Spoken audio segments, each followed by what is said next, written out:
throughout the company, a diverse group of employees, but you can understand that they are distressed. This is where having subject matter experts come in and give presentations to your organization can be really powerful. What this does is it shows employees that the company truly cares about the psychological and mental health of theirs. If the company decides to do this, then it's really important to communicate these offerings throughout the company to help make people aware of it and to bring it to the forefront of people's awareness. What this does is this helps to break the stigma against mental health by starting to create trust in your employees towards the organization. Now, the organization actually truly does care about their mental and psychological health and is making it a priority. This trust breaks the ice for further conversations within the company about mental health. It is also important to have services for preventing and treating mental health. Having services that maintain mental health, like workshops on the ways to lower stress or meditation classes, allows workers to feel cared for and for them to have actionable ways to maintain their mental health. Because at the end of the day, mental health is largely determined at the individual level. So giving workers tools to actually use on their own is extremely powerful, and then reinforcing these tools by having them at set intervals really helps to maintain mental and psychological health of your employees. Facilitating organizational connections is key in order to help employees feel like they are part of a community. A great way to do this is through establishing communities of practice. This can start with a smaller group of more passionate individuals and then expand as the communities develop. A key here is having a diverse group of employees from all levels within the organization, as this allows access for more junior people to those who are more experienced. Sometimes there can be this perceived walls of access to certain individuals, which hurts the ability of an organization to create a culture of care and a real community. It is also really important to have opportunities for socialization. The various options here depend on what works best for your organization. But things like Slack groups, Zoom communities of practice meetings can also work extremely well. And within communities of practice, you can also set up one-on-one coffee chats, where it allows for a deeper connection of care and socialization to happen within these communities. And for a community of practice and socialization opportunities to really work, however, you need a strong culture of accountability. Without this, then these connections will not be strong and lasting. Because when leaders blame workers for failures or workers blame each other for their struggles, what this does is it sows lines of mistrust into the culture and can easily alienate individuals. This will also make individuals less likely to want to help others because they'll be afraid of being blamed if things go wrong or if a challenge arises.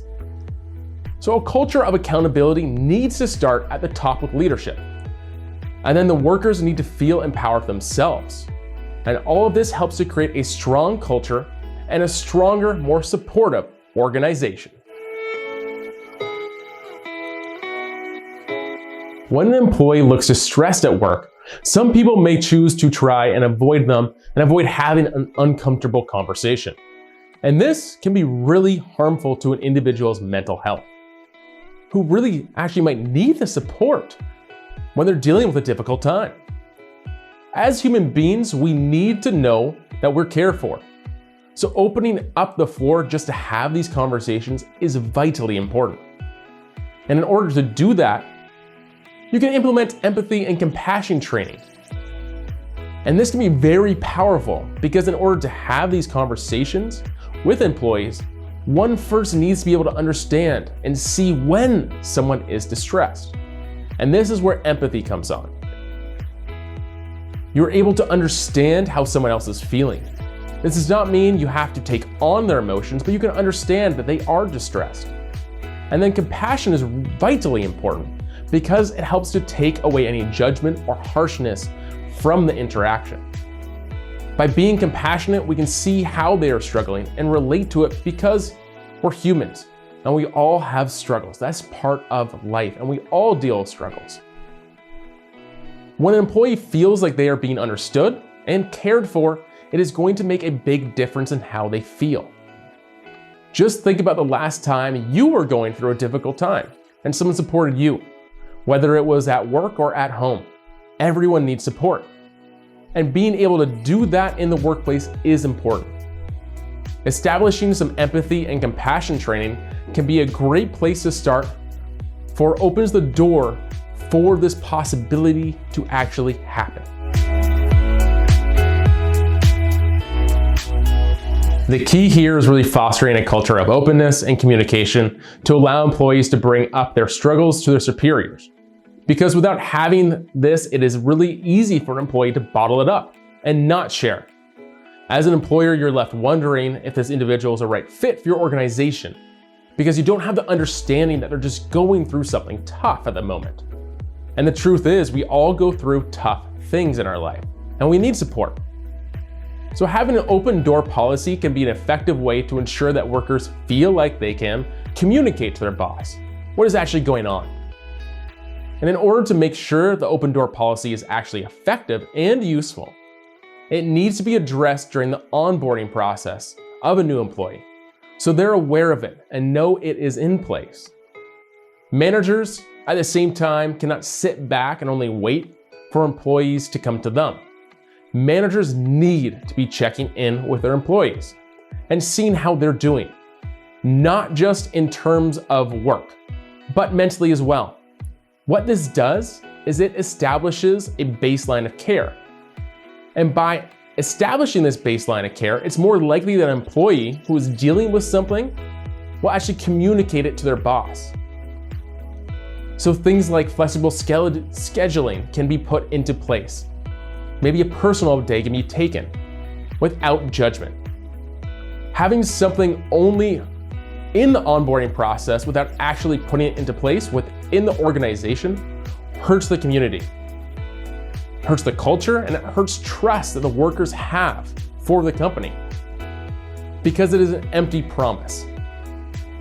If something is said to be important in your organization, then it needs to be followed up on with action, or else it won't help. Management needs to be proactive in creating human connections. If management has a hard time with this, then doing some soft skill training might be necessary in order to create a true culture of support. When someone is coming back after time off due to a mental health condition, tasking their superior to have regular check-ins with the employee can be really effective in helping them feel supported. Even if the employee feels like at the start they're doing okay, or they're not very responsive to the check-ins, it's still important to keep them up. Because just knowing someone is there is powerful, because they may need it at some point. So leaving that line of communication open is extremely needed. And it is useful as their superior to have these check-ins, because then they can notice that, hey, if some of the signs or signals that may have been present before their time off, they're starting to come up again, that could be a sign that their mental health may be taking a step back. Their superior could then recommend them to actually take a break, actually take your lunch, stop work at a certain period of the day,